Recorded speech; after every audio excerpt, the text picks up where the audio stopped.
Louisiana Beer Reviews, Special Edition, Parish Brewing Company's Canebrake, Louisiana Wheat Ale. Now the website says 5%, but this bottle's saying 4.9. It's got a date on the bottle, guys, and it was brewed less than 2 months ago. Now the website says they use Citra and Sterling hops, and they use sugarcane remnants in the beer. They might have changed it, because I think when I reviewed this, did my last solo review, which was over 10 years ago. It was 10 years and 10 years and 3 months ago. But I think back then they were saying they used cane sugar, but now they're saying cane remnants, and I'll try to explain that later. Independent, handcrafted, sold in cans as well. I did do a review earlier than the one I was talking about. That was a draft version. I was at a place, and I don't know if it's still sold on draft. I would assume so. They say this is their best-selling beer. I know a lot of the viewers and many other people that aren't viewers really follow the Parish Ghost in the Machine, the different versions of that, the Black Label dry hopped and everything. And that does have a following, no doubt about it. But their biggest seller is the Canebrake. And if you go to a game at one of the college football games around here, say like University of Louisiana at Lafayette, Raging Cajuns game, you're going to more likely see this one being drank at the tailgate parties and whatnot. Probably in cans more than the bottles in that setting. Okay, so a thick white head, creamy at the top, like or sort of like cream of wheat. The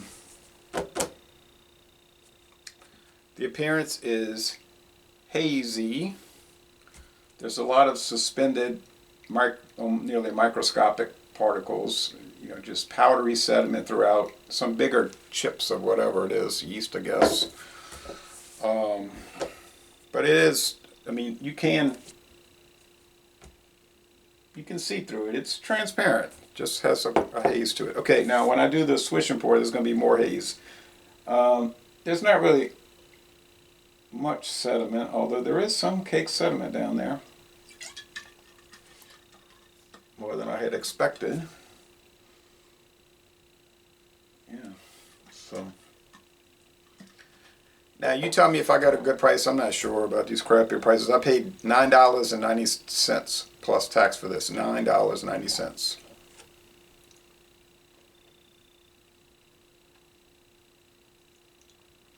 And it looks like the distribution for Canebrake is increasing, because I see people from northeastern states, midwestern states, western states also reviewing Parish beers. Typically it's the Ghost in the Machine, but there may have been a few doing Canebrake. Oh yeah, now I don't know if you can pick this up on the camera, but there's a definite gray descending cloud after the swish and pour. Not much to hear, it's just a little crickle crackle. Okay, the aroma. It's faint, yeasty, white wheat bread, okay? That's about it. Let's go with the taste cheers.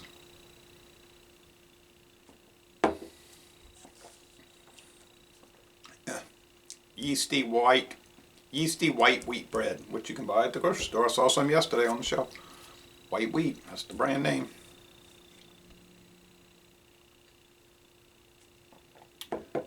There is a touch of the cane sugar. Seemed like, now I could be wrong, it has been over 10 years since I did the solo. Seemed like then it was more pronounced cane flavor, and I thought they were adding cane sugar back then. Cane syrup at least. You can buy pure cane syrup at the grocery store here, at least, probably in all the states, called Steens from Louisiana. It's a family-owned sugarcane processor. Steens, they sell cane syrup. My mother used to buy that in those yellow cans with the black writing, black lettering. I didn't like it on the pancakes. I thought it was too strong and harsh. It was sweet, yeah, but it was just like, ugh. I think it's more for cooking, not pancake syrup. That's what she liked to use. And then when I got out on my own, I started buying the blended syrup, like you get Miss Buttersworth. That's a blend of a lot of corn syrup and a little maple. Sometimes they'll put in there, but that's expensive, right? And cane sugar, a blend. And I find those are softer and nicer to use on a pancake, okay? That's my feeling about it. But you might be one of those pure cane syrup fans. Now, Steen's does make a blended though, see? So you can get the blended, they call it pancake waffle syrup. See, they agree with me. It's designed for that. And they also make a black label molasses, which I've never had that. I guess people buy that to make different confections, like, for instance, molasses cookies. Medium body, dry finish, bitterness units, no, 0 out of 5 hop cones. I know they use the Cascade and Sterling hops, but it's very low bitterness units. Sweetness level is low too. I guess 2 out of 5 sugar cubes. I would say that's right. This is a very mild wheat ale. You might buy it this year and it says 4.9 on the can or bottle. The can might say 5, the bottle might say 4.9. The website says 5. Next year you might buy it and it's reversed. The year after you might buy it and both can and bottle will say 5.1. It does seem to vary batch by batch. Even Anheuser-Busch admitted that when they give you an ABV on their website or can or bottle, it's an estimate. That it will vary a few points up and down per batch. 5 point, like say natural ice. They listed at 5.9, but you might get one that's actually 6. The next time you might get it is 5.8. It isn't going to matter much. It won't be a significant difference, okay?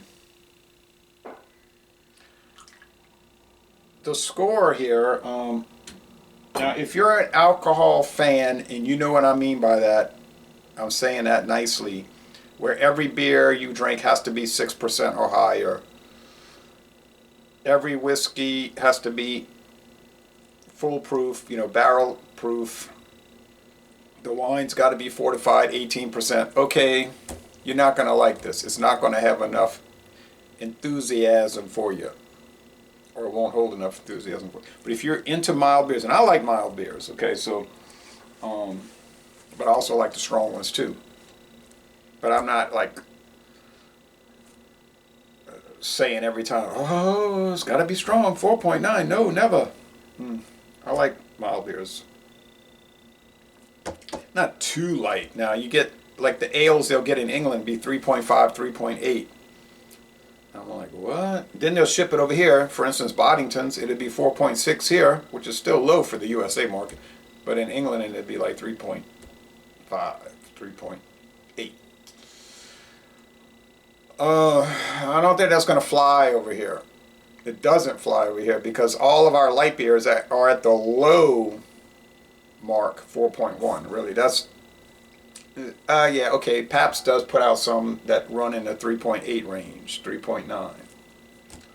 But then on the other hand, you barely ever see them, and they don't appear to be popular. So the mainline light beers here, the lowest you're going to find generally is 4.1. And your regular beers be 4.5 up to 5. Above 5, then you're really going to see your malt liquors in the United States. In other words, strong beers. Okay.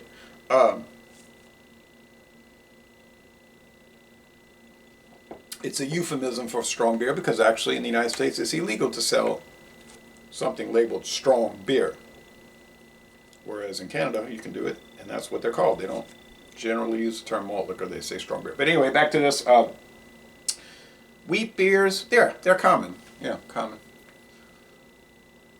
Sugarcane enhanced wheat beers, I don't know about that. No, they're not common. When they say it's sugarcane remnants, interesting. Here's what I think they're doing. Maybe they always did it, and I just didn't understand. The sugarcane is cut. We have sugarcane fields all around here, south west and east of me, not north. They put it in a press and it squeezes it, you know, like a roller, like they do with the agave plants with tequila production. Squeeze all the juice out. Take the juice, they make refined sugar from it. Or they mix it with molasses and make brown sugar. Or cane syrup and so forth.